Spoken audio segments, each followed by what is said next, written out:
So wave 1 of beta has now gone out, and there's a small amount of people on each server doing some tests. If you watch streamers, you've probably seen some of us already streaming it either late last night or early this morning. Before we get really into the detail of this video, I just want to go through the actual developer notes for the beta so you know what we're meant to be testing, what the level cap is, and any current problems that are already known. And I think it's important to cover the problems that are already known, so if you are watching a streamer and you're like, oh wow, this looks OP, or oh my god, this looks broken, you know that it's probably going to be fixed. So when the beta was launched, this blue post went live, saying, welcome to the Wrath of the Lich King Classic Beta. The team have been working hard to get Northrend ready for you to jump in and begin your adventures, and we're excited to have you join us. Over the coming weeks, we will post notes and updates in this forum with each new update to the beta. So beta test release build 44301. The level cap is currently 76, with the main focus being on questing / the level up experience, Northrend zones, dungeons, new spells, talents and abilities, Death Knight starting experience, and then new systems and features such as the revamped group finder, vehicles, quest phasing, glyphs and inscription. And a note, to facilitate glyph testing, a glyph vendor has been placed in Dalaran near the inscription building. So for the first week of beta, we are capping leveling to 76 and add-on usage is prohibited. And I just want to say, you forget how bad it is playing with no add-ons at all and having no quest guidance whatsoever, which we'll get to in a minute. We will raise the level cap to 80, allow flying in Northrend, and open up level 80 heroic dungeons for testing and allow add-ons in the coming weeks. One of the major areas we would like feedback on is the functionality of the newly revamped group finder tool. You can find a deep dive of information about the tool here. Please put it through its paces and let us know what you think. If you don't know about the group finder tool, I'll put a link up there. Hopefully I've got the right side. I cover the news about the group finder tool, so feel free to check that video out once you've finished watching this one.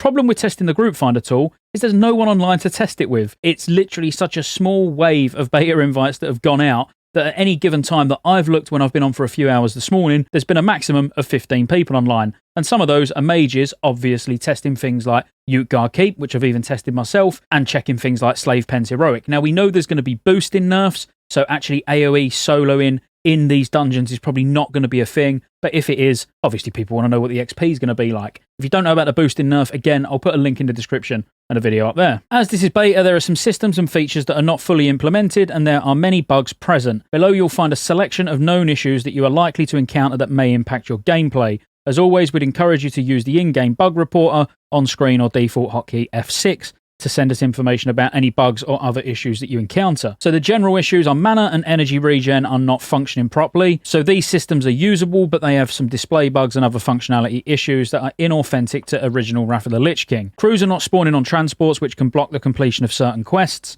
The Argent Tournament ground in Icecrown is currently under deconstruction and a work in progress, with multiple misplaced objects and missing terrain. Exiting a vehicle may rarely cause you to become disconnected. The vendors and vendor inventory in Dalaran are not yet configured correctly and contain items from their later content tiers. This is an important one, so if you start seeing things like the Frozen Orb trading vendor, for example, you know we don't expect that to be there at launch, but it will be interesting to see how some of these things are taken out or inventories are changed, obviously going forward. An interface error will occur when inspecting another character. Many NPCs in Orgrimmar are spawning slightly below ground level, and the Horde and Alliance Death Knights are not properly put in separate phases in the Death Knight starting experience. It'd be fun if it went live like that on a PvP server and you've got level 55 DKs with no talents and next to no abilities just hashing it out. Be pretty fun to see. There's also some item bugs like the items that increase haste rate and are not increasing spell haste. An interface error will occur when attempting to open the socket and interface on an item with a prismatic socket. And item tooltips sometimes show the equip bonus text in the incorrect location and format. The Battle for Undercity, which is part of a really epic quest chain in Dragonblight, which is part of the Wrathgate quest line. If you don't know what this is, it's actually a quest where you get a really cool cutscene when you do it as well. But apparently you can't do that either. But we should check back in the future should you reach it. So DKs, the important ones, we don't really care about their missing spooky voices. But after spending a rune, the subsequent recharge begins partially completed. Death runes do not currently function properly, and Risen Ally is not able to properly use its abilities. For Hunters, auto shot is not properly firing during steady shots. Beast Mastery talent does not give 4 additional pet talent points. The Lock and Load talent proc does not currently trigger from Freezing Arrow or Freezing Trap, and the Pet Wolverine Bite doesn't function properly and is usable without landing a critical hit when first learned. And a Warp Stalker's warp ability can sometimes crash the client. It's weird. For Warlocks, your Warlock pet stats are scaling from Warlocks incorrectly and are too powerful.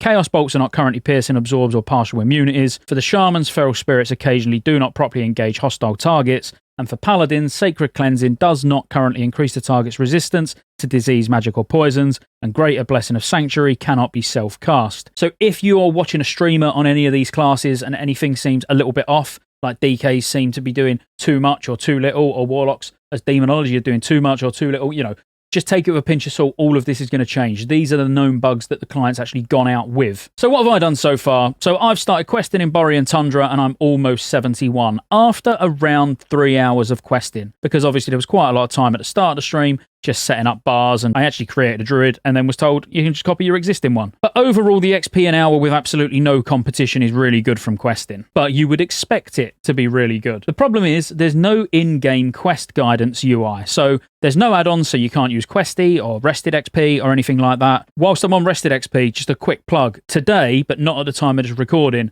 it will be all updated on their front page on Rested XP's website that the Northrend portion of the guide, so 70 to 80, are available for pre-order. But something really cool is Tactics, who also works on Rested XP. Obviously, he's going for like Realm First or World First, whatever he manages to get. And he's actually including in Rested XP, if you pre-order the Northrend guides, you can get the 70 to 71, during the pre-patch. So it will just guide you around what quests you need to get, what mobs you need to kill, and all of that. So as soon as Wrath of the Lich King goes live, bang, hand in your 71 to sort of 71 and a half, something like that, which will make a very, very big difference, obviously. But you can use my link in the description, and it will actually take you to the pre-orders now, so you can be one of the first to actually get it. And yes, obviously you have to buy it. It's not free, and I do get kickback as well, so go get those guides. But in general, with no assistance at all from a UI, it is pretty painful if you're not really that familiar with the quests. So you definitely can't go by the beta for sort of average leveling times from 70 to 80, because it's going to be completely different when we've got things like Rested XP turned on. You may have saw a while ago, I put a video out, it's unlisted now because it's wrong, that Ramus actually sent me this sheet based off of the WoW Wiki XP formula and what the predicted XP per kill was going to be in dungeons. It turns out it's a lot more than that, so just using a clip from Stay Safe stream here, cheers Stay Safe, he was getting sort of an average of about 1300 XP a mob, with the big Proto Drakes giving about 2.5k.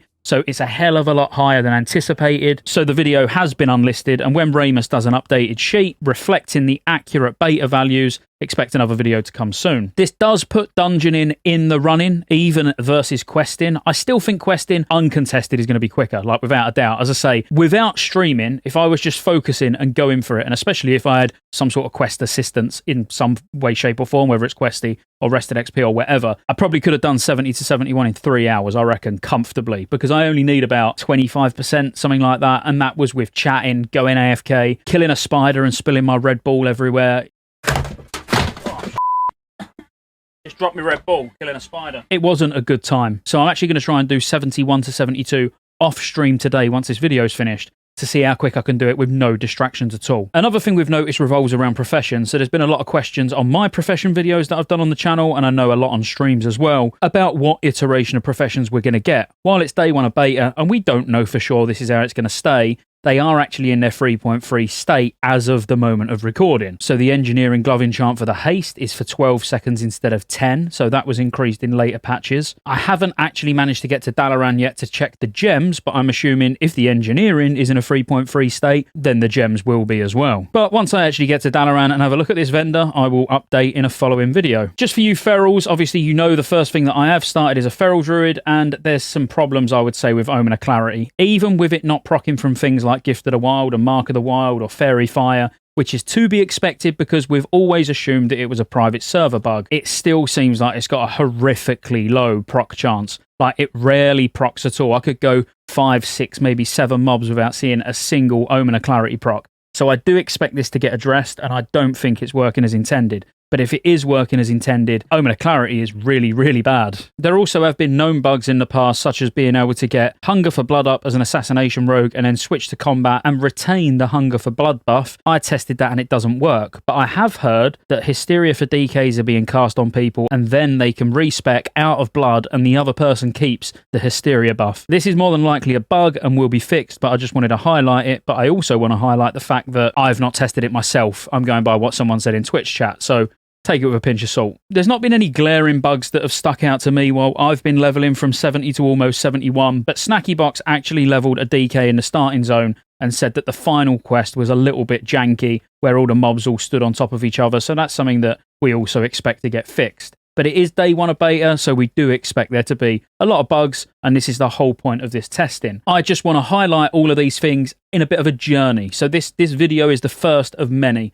It's going to be every day, maybe every other day, depending if there's not too much to talk about. I'm just going to highlight and dig out these bugs and tell you what's changing and how it's changing throughout the entire journey, so you can more or less use this as my personal diary of the beta and the people that I'm interacting with, like other streamers, like Stay Safe, like Snacky Box. I mean, I'm going to try and get some dungeon groups together with these guys in particular, hopefully, if they want to tag along. Later on this evening, few beers, get some dungeons smashed out, really try and push as fast as possible and see what sort of XP we can get an hour with a really solid group, just back-to-back smashing dungeons. So there'll be some interesting results to come in a future video from that, I'm sure. Overall, as far as day one goes, this has been really fun. It's nice to be back in Northrend, and I'm looking forward to more and more people getting in as soon as possible, because I do want to test the group finder tool and want to break it and see if there's any problems with it, see how useful it is for really getting groups together. But while there's only about 15 people online at a time, that's just not going to happen. So hopefully we get quick waves of betas coming over the next few days, possibly up to a week, because we just need as many people in Northrend as possible to start getting some realistic guesstimations of what it's going to be like when it goes live. As always, if you enjoyed the video, like and subscribe. We're nearly on 50k, boys. Keep pumping. We're nearly there. Definitely click the link in the description or the pinned comment and go and get yourself the 70 to 80 leveling guide from Rested XP, so you get that pre-patch leveling guide. Oh, it also includes the 50% XP buff. It counts all of that in. I would say it's going to be super, super useful for people who are going fresh. So if you're going fresh, don't go fresh without Rested XP. Trust me. Roll the outro. There's lots of ways you can support the channel to keep me here putting out World of Warcraft content and covering all future MMOs. Consider joining the channel as a member. You get access to emotes. Everyone will know you're a member when you comment on future videos because you get a nice icon next to your name. And you get access to members-only videos, which I'll be putting a lot of on the channel throughout the year. Additionally, there's a Patreon link in the description as well. Thank you for watching all the way to the end, and I'll see you on the next one.